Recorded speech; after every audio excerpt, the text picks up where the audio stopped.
저기요. 잘 보세요. 우리가 제가 아까 자산이라는 건 내 거라고 했죠. 내 거. 그리고 부채는 빚이라고 했죠. 이거는 회계를 정말 처음 접하시는, 아예 처음 접하시는 분들을 이해를 돕기 위해서 한 거예요. 그죠? 근데 우리가 채무자는 부채가 있는 거죠. 빚. 그죠? 그 무자가 어떤 무자냐면 의무할 때 무자예요. 의무. 의무가 뭐예요? 빚이 있는 거잖아요. 납세 의무. 맞죠? 나라한테 세금 내야 될 빚이 있는 거죠. 나라한테 세금 빚. 맞죠? 그 다음에 또 뭐 있지? 국방의 의무, 남자들 국방의 의무. 나라한테, 그죠? 가서 복무를 해야 되는 거잖아요. 강제. 그죠? 그래서 앞으로 되게 중요한 문구예요. 이거. 뭐가 중요하냐면, 앞으로 뜻이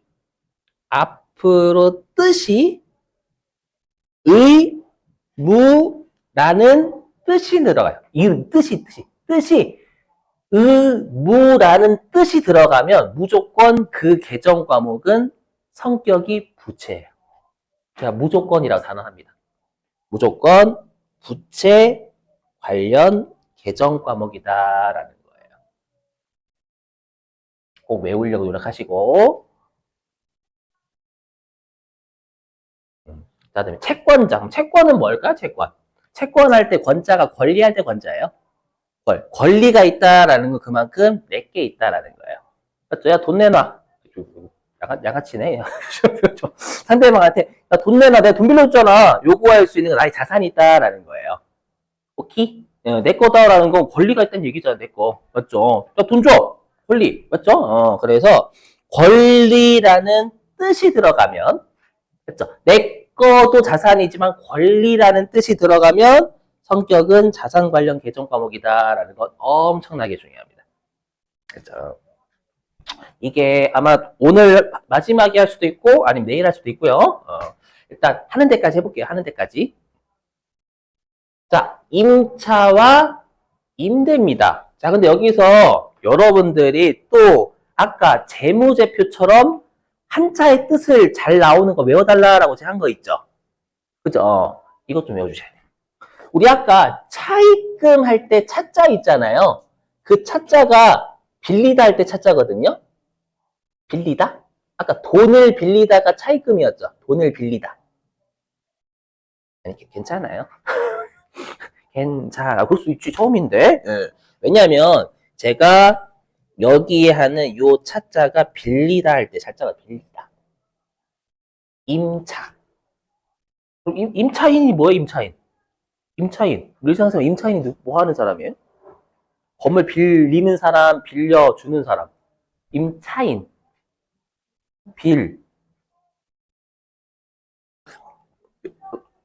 빌려주는 사람? 임차인. 임차하다. 건물을 임차하다.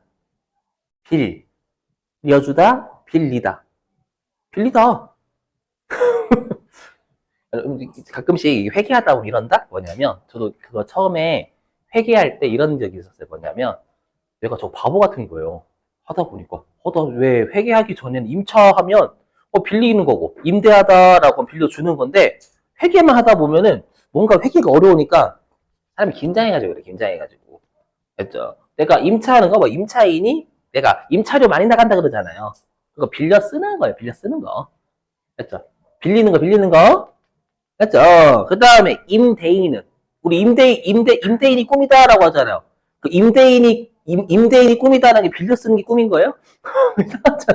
빌려주는 게 꿈이지.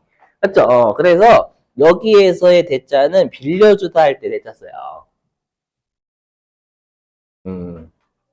그래서 좀 이따가 이제 할 수 있을런지 모르겠지만 돈을 빌려주는 걸 대여하다라고 대여. 자고로 회계는 돈을 빌려줘야 대여했다라고 해요. 좀 이따 할 겁니다. 그래서 좀 외워주실 노력해 주세요.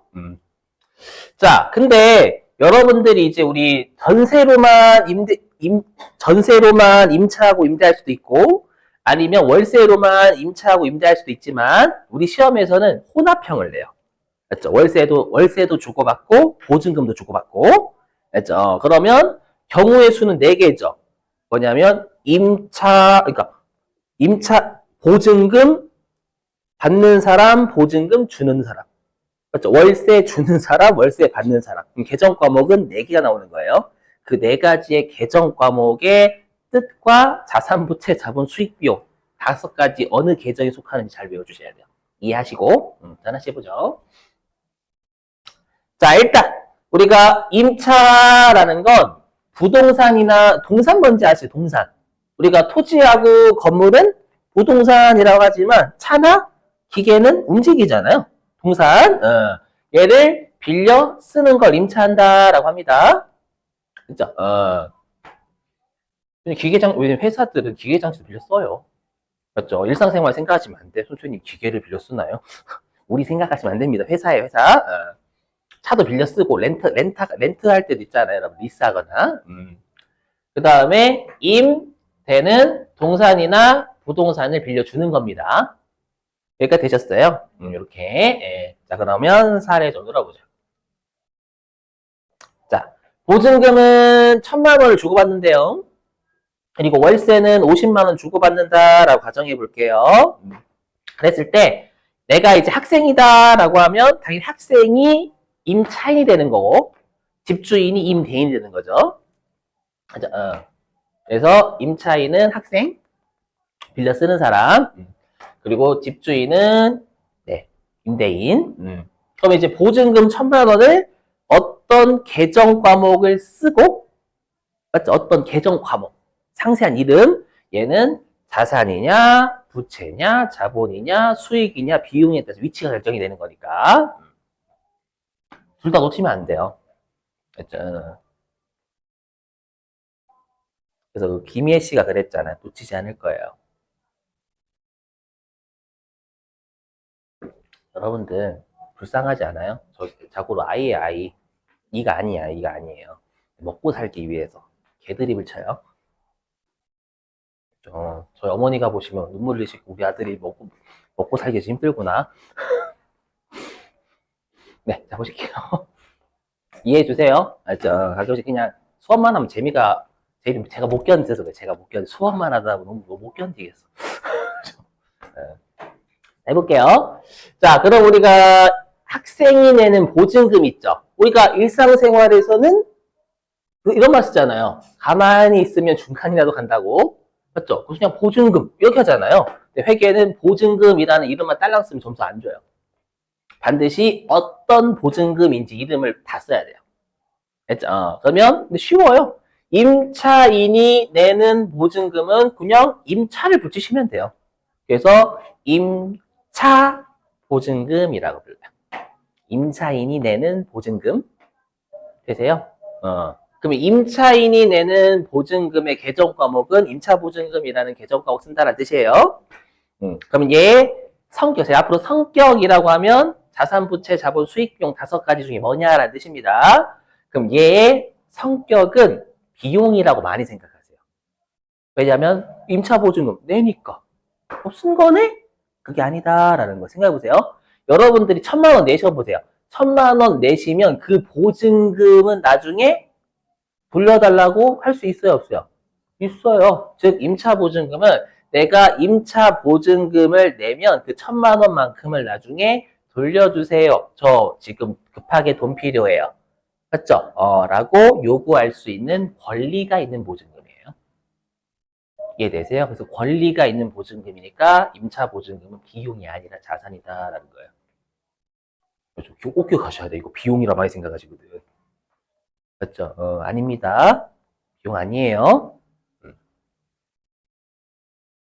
잘 외워주세요. 한 방에 밑줄 칠 거예요, 한 방에. 밑줄 칠까요? 그냥 지금부터 하나씩 밑줄 칠게요. 그 유인물 있죠? 제가 나눠드린 거, 방금 나눠드린 유인물에서 몇 페이지, 2페이지 피라고 하셨죠? 아니, 내가 2페이지 피셨죠? 잠깐만요.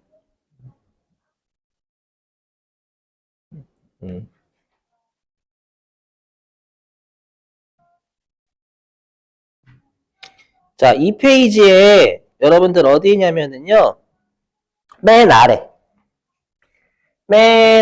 동그라미 2번 임차보증금 보이세요? 맨 아래? 위에 보시면 반가로 4번 기타 비유동 자산이라고 있죠. 이거는 아마 오늘이 목요일인가? 아니, 월요일이죠? 월요일. 나 헷갈려가지고. 미쳤나봐. 자, 그래서 아마 이거는 한 내일 모레? 이 정도 배우시게 돼요. 이게 뭔지, 기타 비유동 자산이 뭔지는 그냥 지금은 자산이라고 생각하시면 돼요. 자, 자산. 자, 그럼 자산이고, 자, 그러면 동그라미 2번 임차 보증금에 어디에 밑줄 치시냐면, 여기 타인의 여기서부터 다 밑줄. 자, 타인의 동산이나 부동산을 사용하기 위해서 임대차 계약에 따라 임차인이 임대인에게 지급하는 보증금. 근데 뜻만 외우시는 게 아니라 자산이다라는 것도 외우셔야 얘는 위치가 차변인 거예요. 그렇죠. 위치 틀리면 점수 없거든. 그죠. 왜냐하면 증가도 있지만 감소도 있으니까. 자, 그 다음에 다시 화면 보시죠. 그럼 이제 임대인 입장에서 받는 보증금은 계정권 뭐라고 할까요? 그렇죠. 임대 보증금이라고 해요. 그렇죠. 임대인, 집주인 입장에서 받는 보증금. 그럼 집주인 입장에서는 1,000만 원 받으면 먹어요? 아싸 벌었네 끝? 아니에요. 1,000만 원 받으면 나중에 임차인이 나간다고 하면 돌려줘야 될 의무가 있는 보증금이에요. 돌려줘야 될 의무가 있는 보증금. 그죠? 그럼 성격이 뭘까요? 의무가 있는 거니까. 부채. 부채예요, 부채. 그래서 보증금은 항상 주는 사람이야 돌려줘라고 요구할 수 있는 권리니까 보증금 준 사람이 무조건 자산이에요. 그리고 보증금 받은 사람은 돌려줘야 될 의무가 있는 보증금이기 때문에 보증금 받은 사람이 무조건 부채입니다. 무조건이 100%. 아시죠? 자, 그럼 그건 어디에 있냐면 유인물 3페이지에 있네. 3페이지.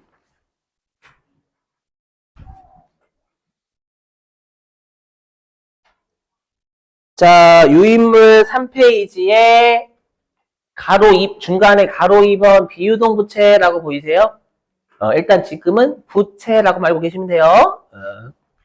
자, 동그라미 1번 임대보증금 타인서부터 전부 밑줄. 자, 타인 임차인에게 동산이나 부동산을 임대하는 임대차 계약을 체결하고 임차인으로부터 받는 보증금. 근데 그냥 쉽게 생각하시면 우리가 임대인이 받는 보증금 이렇게 생각하시면 돼요. 그렇죠? 밑줄은 좀 제대로 쳤지만 간단하게 생각하시면 임차인이 받는 보증금, 임차보증금. 임차인이 내는 보증금, 임차보증금. 임대인이 받는 보증금, 임대보증금 이렇게 생각하시면 돼요. 자, 그래서 지금 저랑 한 건 보증금에 대해서 했습니다요. 그죠? 자, 이제 그 다음에 할 게 뭐냐면 이제 월세입니다. 월세는 임차인과 임대인이 어떤 계정 과목을 쓰며 성격은 뭐냐라는 거예요. 해보면 그럼 임차인이 내는 월세는 우리가 일상생활에서 쓰는 임차료라고 해요. 그럼 생각해보세요. 자, 임차료. 자, 이제 임차 보증금하고 구분하실 게 임차 보증금은 내가 돌려달라고 요구할 수 있는 권리가 있죠.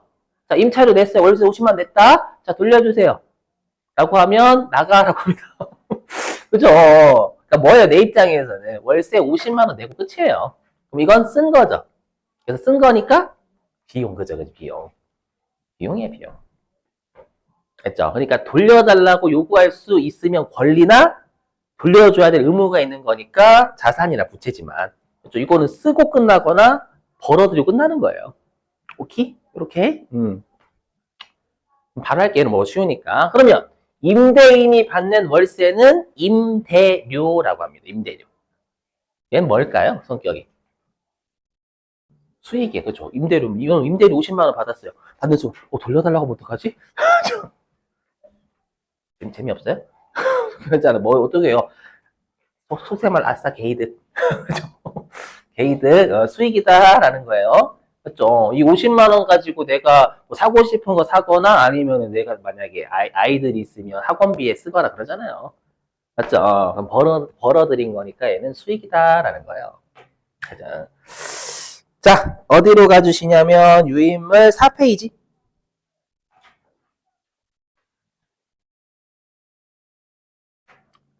자, 4페이지 가로 2번 중간에 영업의 수익이라고 있죠? 얘도 아마 내일 모레쯤 배우시게 될 거니까 지금은 그냥 수익. 했죠? 자, 어디냐면 동그라미 2번 임대료라고 있을 거예요. 자, 중간서부터 밑줄이에요. 어디냐면 부동산을 타인에게 임대하고 받은 대가 밑줄. 부동산을 타인에게 임대하고 받은 대가. 보증금은 아까 보증금이라고 있었으니까. 자, 그 다음에 5페이지.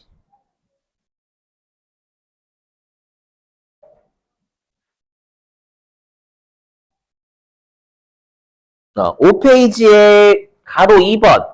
판매비와 관리비 보이세요, 여러분들? 자고로 줄여진 거예요. 판매비와 관리 비용이라는 뜻이에요. 판매비와 관리 비용.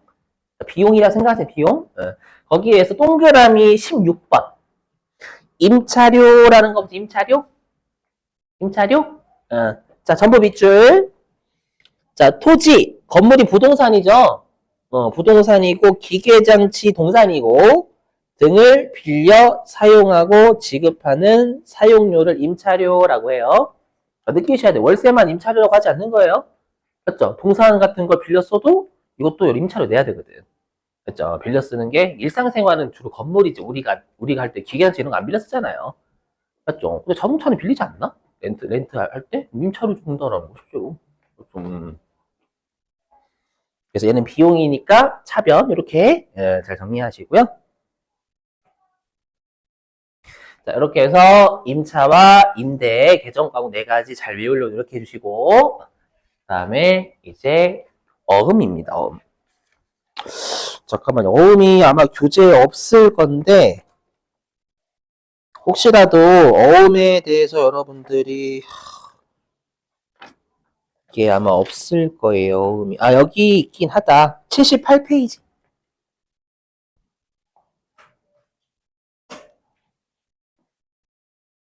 78페이지 펴놓고 계시면 돼. 거기 맨 아래 보시면 뭐 약속어음인가 뭔가 있죠, 여러분들? 78페이지 맨 아래 보시면. 그죠? 거기 펴놓고 계시고요. 여기 화면 보시죠. 자, 어음이 뭔지 좀 설명할게요. 우리 시험에 어음도 출제 많이 해요.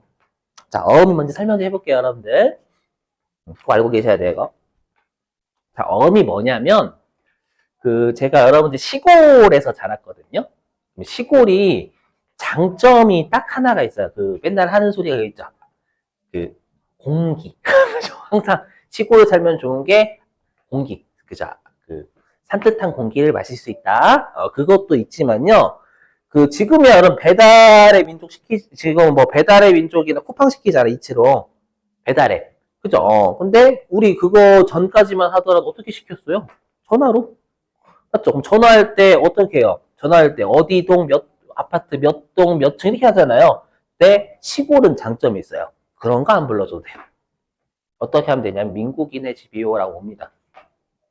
제가 아까 김민국이라고 했잖아요. 맞죠? 그럼 민국인의 집이요라고 진짜 와요. 대표님 거짓말 진짜예요. 거기 정말 시골이기 때문에 몇 명 없어. 그죠? 없으니까 알아서 갈게요. 알아서 와요.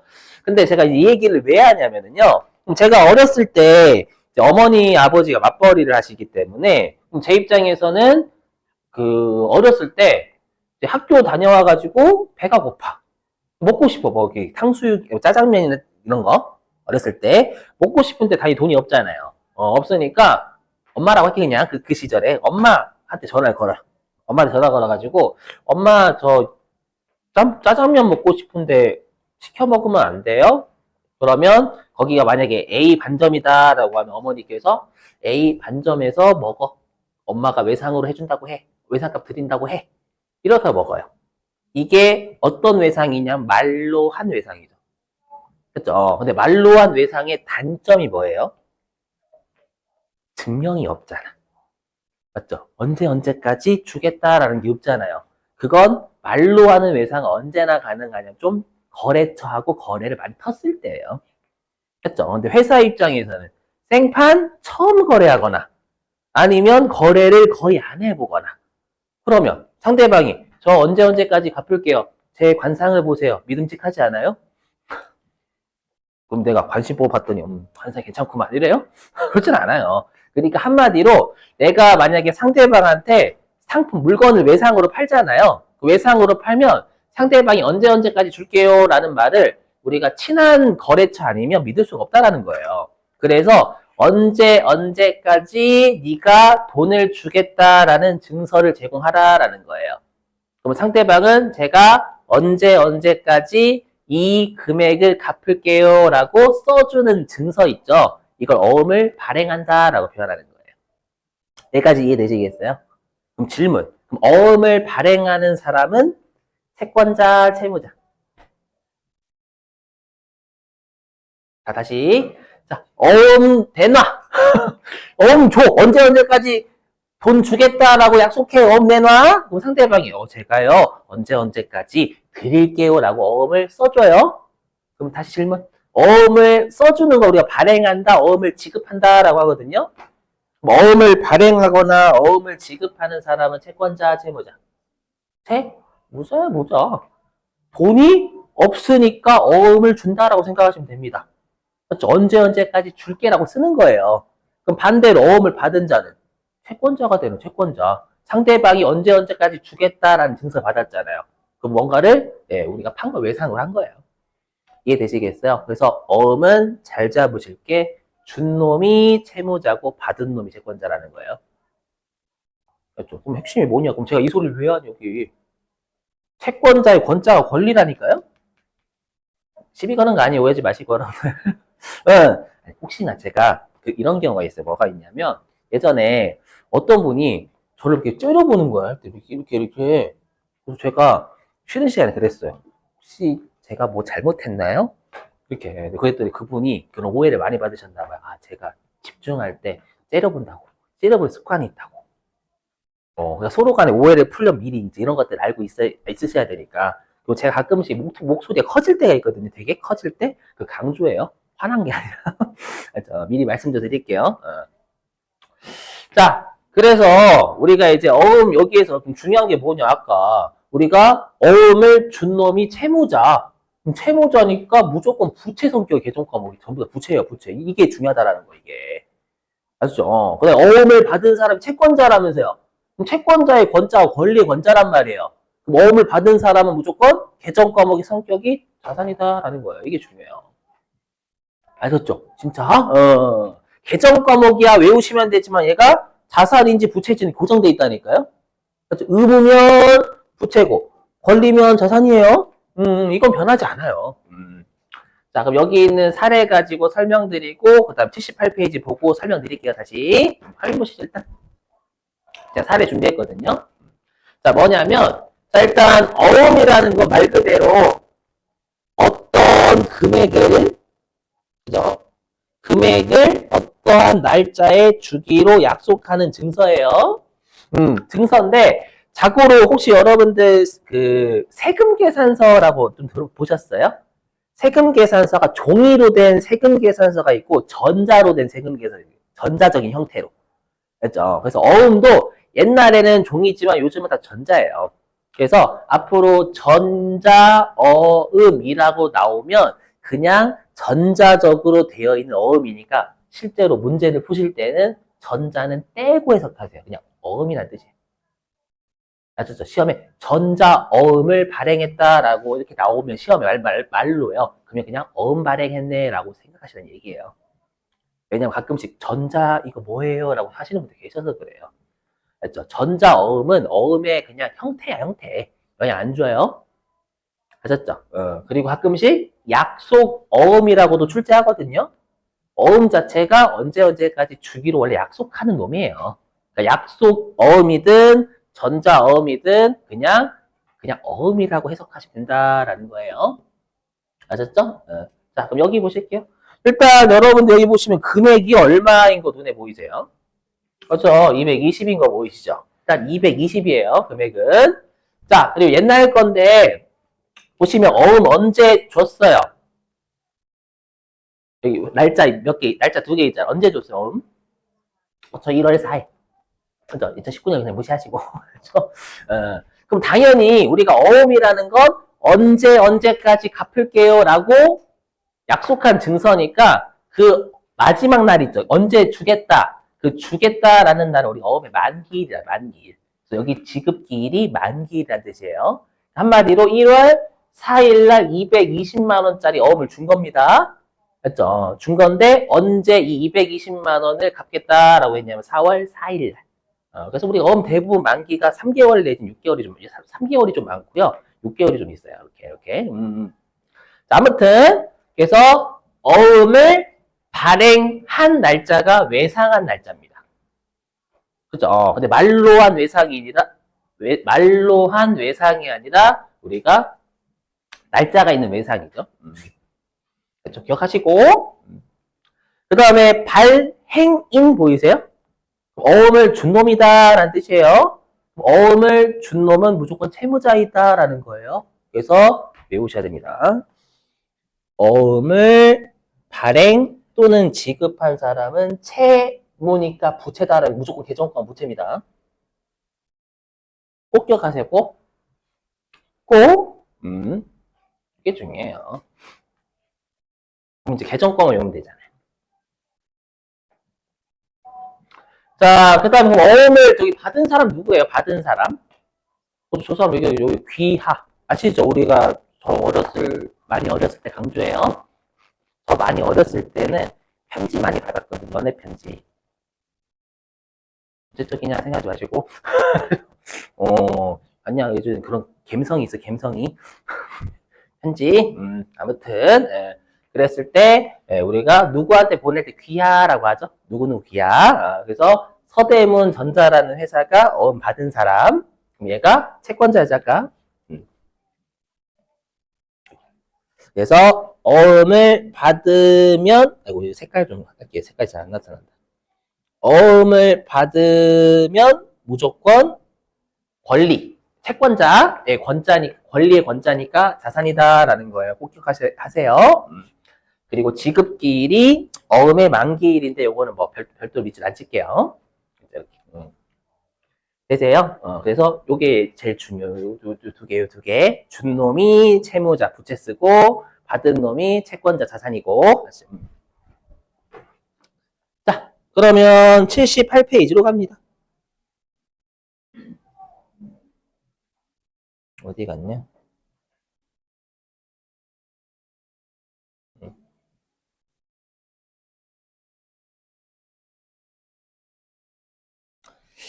자, 맨 아래에 약속 어음이라고 있죠, 여러분들? 견본이라고 돼 있는 거 보이세요?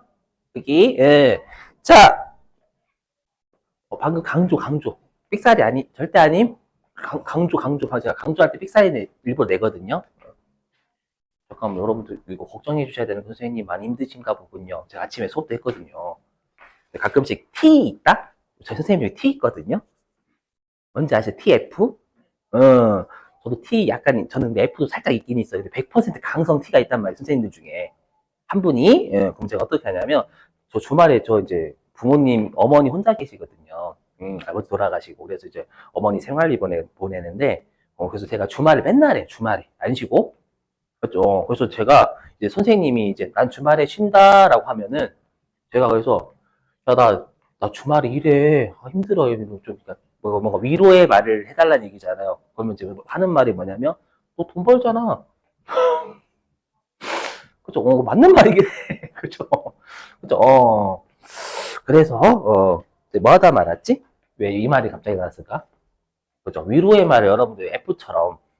F는 그렇게 해주시더라고. 실제로 제가 100% F분 수강생 만나봤거든요. 실제로. 정말 그냥 맨날 공감 너무 바래. 근데 힘들어서. 네, 재밌으신 분인데 F셨어요. 말 걸어주시고. 자, 아무튼, 그래서 여기에서 어음 쪽 있죠? 자, 여기에 밑줄. 어음 쪽에서 여기 발행일에 밑줄 치시고. 발행일. 여기에다가,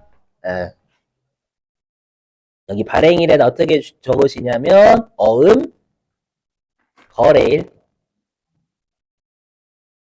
그죠? 어음 거래한 날짜가 4월 17일인 거예요. 그 다음에 거기 왼쪽에 지급기일 보이세요? 지급기일? 지급기일에다가 어음의 만기. 어음의 만기일. 제가 이걸 왜 적어드리냐면 우리 시험에 어음을 딸랑 줄 때가 있어요. 진짜로 이렇게 주고 분기 끊으라고 분기가 죄송해요. 이걸 하고 뭔가를 하라라고 줘요. 위치 같은 거 파악해가지고 무언가를 하라. 그건 내일 할 거고 방금 뭐 이상한 말로 분계라고 했는데 내일 할 거고요. 자, 그 다음에 여기 발행인 있죠? 발행인의 밑줄 치시고 별표. 꼭 외우셔야 돼요. 어음 많이 어려워하시거든요, 실제로. 그럼 발행인에다가 여러분들이 채무자라고 적으시면 되겠죠?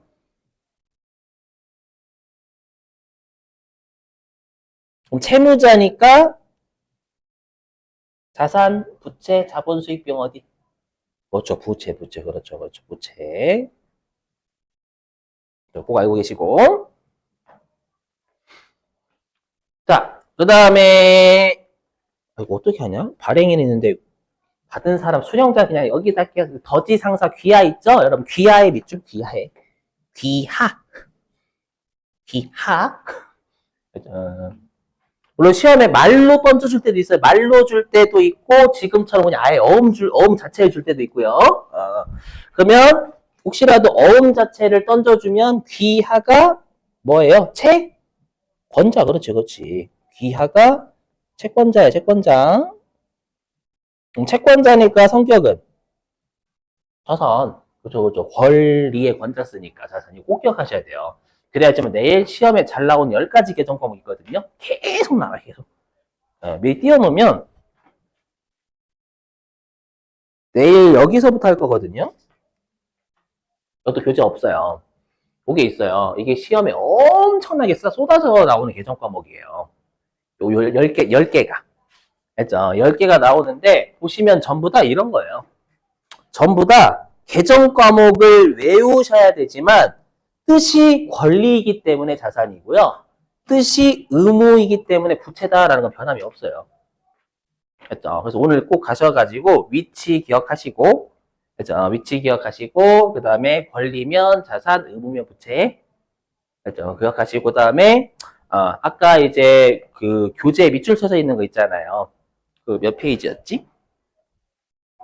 아까 교재에 24페이지부터였나? 24페이지부터 32페이지인가? 24페이지부터 32페이지까지 밑줄 쳐져 있는 거 있을 거예요. 개정 과목이죠. 요런 거. 뭐, 이게 이자, 비용, 요렇게 되는 거 있잖아요. 요게 이제 앞으로 이게 비용 개정 과목인 거 이제. 이 개정 과목의 뜻 같은 거 좀 눈으로 훑어보시고. 아셨죠? 근데 위치는 꼭 기억하셔야 돼요. 다시 한번 마지막 복습. 위치는 자산과 비용은 어디요? 자산과 비용은? 그래서 왼쪽을 차변이라고 해요. 자산과 비용은 왼쪽 차변. 그렇죠? 부채하고 자본하고 수익은. 그렇죠? 오른쪽 대변. 그렇죠? 왜냐하면 우리가 이게 증가할 수도 있고 감소할 수도 있어요. 그러면 당연히 감소하면 본인 자리 반대편. 감소면 내가 위치가 원래 오른쪽 태생이에요. 근데 감소면 어디로 가야 돼요? 반대편으로. 그러니까 증가면 본인 자리지만 감소면 반대편이기 때문에 내가 어느 태생인지를 알아야 위치가 얘가 오른쪽으로 갈 거냐 왼쪽으로 갈 거냐 된단 말이에요. 아셨죠? 그걸 내일 할 거예요. 그러니까 아무튼 위치가 그만큼 중요하다라는 거예요. 위치는 자산, 부채, 자본, 수익, 비용 이걸로 판단이 돼서 그래요. 아셨죠? 자, 됐어요. 오늘 여러분들 고생 많으셨고요.